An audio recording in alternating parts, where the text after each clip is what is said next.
Hello दोस्तों, नमस्कार। आप सभी लोगों का द प्रॉफिट रूट चैनल पे हार्दिक स्वागत है। आज हम लोग बात करने वाले कि स्टॉक मार्केट में कैसे आप किसी भी स्टॉक का सपोर्ट एंड रेजिस्टेंस को ड्रॉ कर सकते हैं।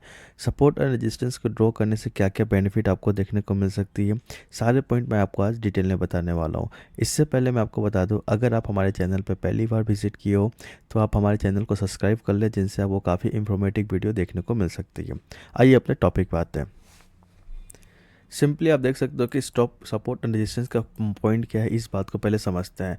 कभी भी आप देखो मार्केट में कभी दो पॉइंट्स होते हैं। मार्केट कभी एक सपोर्ट के पास आपको देखने को मिलती है, जहां से मार्केट में एक पुल अप बाइंग देखने को मिलती है मल्टीपल्स टाइम, और वहीं मार्केट में एक रेजिस्टेंस पॉइंट देखने को मिलती है, जहां से मार्केट में मल्टीपल्स टाइम आपको सेलिंग देखने को मिलती है। ये दो पॉइंट को ड्रॉ करना मार्केट के लिए बहुत ही इंपॉर्टेंट पॉइंट है। अगर आप स्टॉक मार्केट में ऑप्शन ट्रेडिंग करते हो, लॉन्ग टर्म इन्वेस्टमेंट करते हो, शॉर्ट टर्म इन्वेस्टमेंट करते हो, तो आपको ये पॉइंट समझना बहुत ही ज़्यादा ज़रूरी है कि किस पॉइंट से मार्केट में आपको बाइंग देखने को मिल सकती है और किस पॉइंट पे आपको सेलिंग देखने को मिल सकती है। अगर आपने ये दो पॉइंट को कवर अप कर लिया, इसमें मास्टरिंग कर ली, तो आपको स्टॉक मार्केट में प्रॉफिटेबल बनने से कोई नहीं रोक सकता। ये एकदम बेसिक लेवल है, प्राइस एक्शन का सबसे बेसिक कॉन्सेप्ट है, और इस पॉइंट को स्टडी करना बहुत ही ज़्यादा पॉइंट है, जिसमें वो काफ़ी चीज़ें क्लेरिफाई हो जाएगी कि आपको किस पॉइंट पे बाय करना है और किस पॉइंट पे सेल करना है। सबसे इंपॉर्टेंट बात क्या है कि जहाँ से आप बाय करते हो उसको हम लोग सपोर्ट बोलते हैं, और जहाँ पे आप सेल करते हो उसको हम लोग रेजिस्टेंस बोलते हैं। सिंपल ड्रॉ करना होता है कि आपको सिंपल बात है कि बाय सपोर्ट के पास आपको बाय करना है और रेजिस्टेंस के पास सेल करना है। एकदम सिंपल सी स्ट्रेटजी है। जब तक रेजिस्टेंस का ब्रेकआउट ना हो जाए तब तक हमें उस नेक्स्ट बाइंग नहीं दिखानी होती है। बट जब तक हमने मान लो जैसे सपोर्ट के पास बाय किया, सपोर्ट का प्राइस चल रहा है 100 रुपीज़, ये 100 से अगर ये 120 के पास रेजिस्टेंस आपको देखने को मिल रही है, तो 120 के पास जैसे ही ये टच करेगी तो आपको वहाँ पे सेल ऑफ करना है। अगर आपने सेल ऑफ नहीं किया तो वहाँ से डायरेक्ट आपको प्राइस में फॉलिंग देखने को मिल सकती है, जिसके वजह से अगर आपने प्रॉफिट बुक नहीं किया तो आपको लॉस भी देखने को मिल सकता है। तो ये एक सिंपल स्ट्रेटजी होनी चाहिए स्टॉक में, किस पॉइंट पर आपको बाय करना है और किस पॉइंट पर सेल करना है। तो आइए मार्केट में कुछ कुछ पॉइंट को हम लोग डिटेल में समझते हैं, चार्ट के थ्रू समझते हैं, जिसमें आपको काफ़ी चीज़ें क्लियरिफाई हो जाएगी किस पॉइंट पर हमें बाय करना चाहिए। सबसे पहली बात क्या है कि आप जैसे मार्केट में फर्स्ट टाइम हो, आपको किसी भी चीज़ की नॉलेज नहीं है चार्ट में, तो आपको सिंपली ये देखना है कि मार्केट यहाँ पे गिरावट आपको देखने को मिल रही है। इस गिरावट के बाद से फर्स्ट पुल बैक देखने को मिली है, ठीक है। फर्स्ट पुल बैक के बाद आप देख सकते हो कि मार्केट फर्स्ट टाइम इस पॉइंट पे आके सस्ती यहाँ पे गिरावट आई और इसी पॉइंट से बाइंग देखने को मिली है। मतलब कहीं ना कहीं आप देख सकते हो कि ये जो रेंज है हमारे लिए, ये कहीं ना कहीं एक सपोर्ट के जैसा बिहेव कर रहा है, जहाँ पे आप देख सकते हो कि यहाँ मल्टीपल्स टाइम आपको बाइंग देखने को मिली है। First time, second time, third time देख सकते हो, फोर्थ टाइम भी देख सकते हो, इसी पॉइंट पे आपको सेल अच्छी बाइंग देखने को मिल रही है। और उसी के पास जब हम लोग सपोर्ट की बात कर लें तो आप देख सकते हो इस रेंज के पास है मल्टीपल्स टाइम को सेलिंग देखने को मिल रही है। वो रेंज कौन सी है, आप देख सकते हो कि कहीं ना कहीं 26,200 का जो रेंज है, यहाँ से आपको मल्टीपल्स टाइम सेलिंग देखने को मिल रही है। आप देख सकते हो मल्टीपल्स टाइम आपको इस पॉइंट के पास से सेलिंग देखने को मिली है। आप देख सकते हो कंटिन्यू मार्केट इस पॉइंट के पास से तेज़ी देखने को मिल रहा था, और यहीं पे आके आपको एक पॉज देखने को मिला। पॉज देखने के पीछे की साइकोलॉजी सिंपल सी है, क्योंकि यहाँ पे एक रेजिस्टेंस लेवल है। रेजिस्टेंस के पास अगर आपने सेल नहीं किया ना, तो कोई ना कोई बड़े प्लेयर की सेलिंग होगी, जिसकी वजह से आपको लॉसेस देखने को मिल सकता है। तो एकदम सिंपल सा लॉजिक है कि किस पॉइंट पे आपको बाय करना चाहिए और किस पॉइंट पे सेल करना चाहिए। अगर आपने इस पॉइंट को समझ लिया किसी भी स्टॉक के, तो आपको बहुत ही अच्छा रिटर्न देखने को मिल सकता है। सबसे इंपॉर्टेंट बात, आपने अगर सबसे पहला पॉइंट कि आपने सब सपोर्ट और रेजिस्टेंस ड्रॉ कर लिया। सब जस्ट सपोज अब मान लो कि यहाँ से मार्केट में एक गिरावट आई थी, इस गिरावट के बाद से फर्स्ट पुल बैक आपको देखने को मिला। इस पुल बैक में आपको समझ में नहीं आया कि मार्केट का सपोर्ट क्या है, तो आपको सिंपल देखना है कि मार्केट गिरावट के टाइम पे किस पॉइंट से रिवर्सल हो रही है, वो हमारे लिए सबसे इंपॉर्टेंट पॉइंट बनता हुआ देखने को मिल सकता है। आप देख सकते हो इस पॉइंट से सपोर्ट एक अच्छा बाउंस बैक देखने को मिला मार्केट में, तो हमारे लिए सबसे जो स्ट्रॉन्ग जो सपोर्ट देखने को मिल सकता है वो ये रेंज है। 25,800 का जो रेंज है हमारे लिए सबसे इंपॉर्टेंट जोन देखने को बन रहा है। जब भी मार्केट इस रेंज के पास आएगी तो यहाँ से आपको एक अच्छी बाइंग देखने को मिल सकता है। मतलब मार्केट में जब भी इस पॉइंट के पास आपको बाइंग देखने को मिले, तो हमेशा हमारे लिए एक बाइंग जोन है, और सेलिंग जोन जो है 26,200 का। ये दो पॉइंट हमारे लिए अभी सपोर्ट एंड रेजिस्टेंस का काम कर रहा है।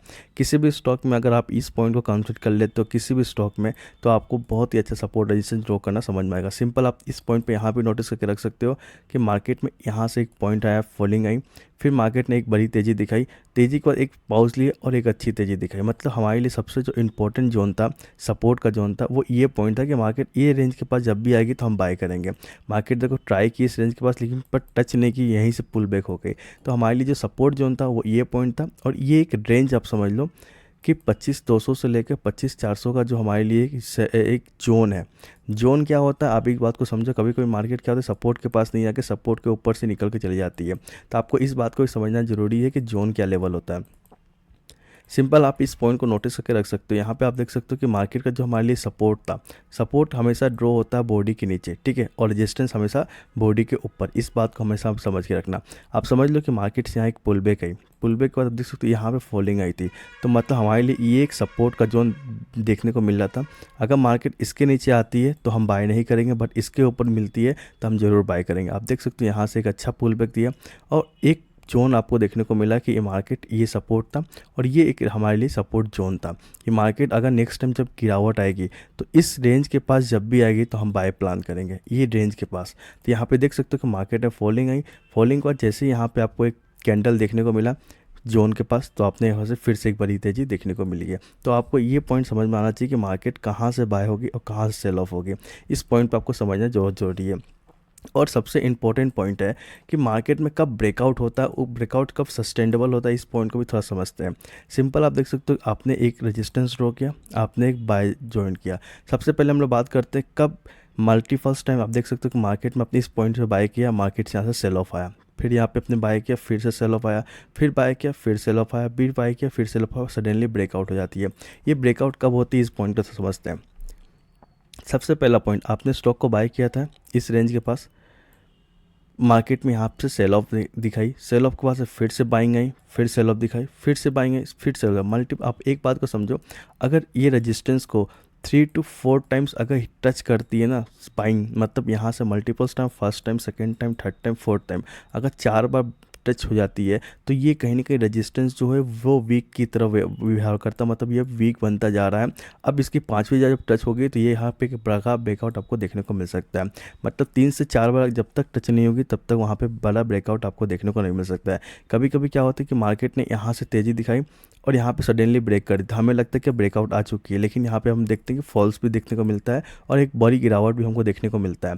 तो इस पॉइंट को हमेशा भी याद रखो कि अगर रजिस्टेंस का 3 to 4 टाइम्स अगर टच हो चुका है तो ही हम उस ब्रेकआउट को सस्टेनेबल मानेंगे, मतलब सही ब्रेकआउट मानेंगे।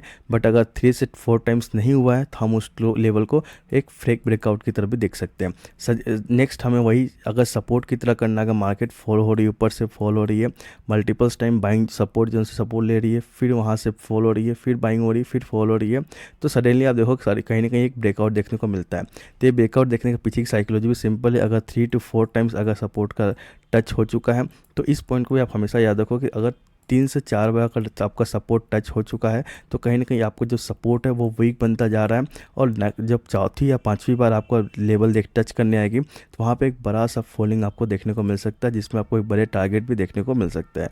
तो ये आप सिंपली प्लान कर सकते हो कब आपका सपोर्ट ब्रेकआउट हो रहा है या रेजिस्टेंस ब्रेकआउट हो रहा है, या कब आपका सपोर्ट और रेजिस्टेंस फेक ब्रेकआउट हो रहा है। अगर इस चीज़ में आपने स्टडी कर ली, इस वीडियो को आपने अगर समझ लिया, अगर आपको एक बार समझ में ना 2-3 बार आप इस वीडियो को देख के कीजिए, क्लियर करो कब आपको फेक ब्रेकआउट देखने को मिल सकता है, कब आपको एक्चुअल ब्रेकआउट देखने को मिल सकता है।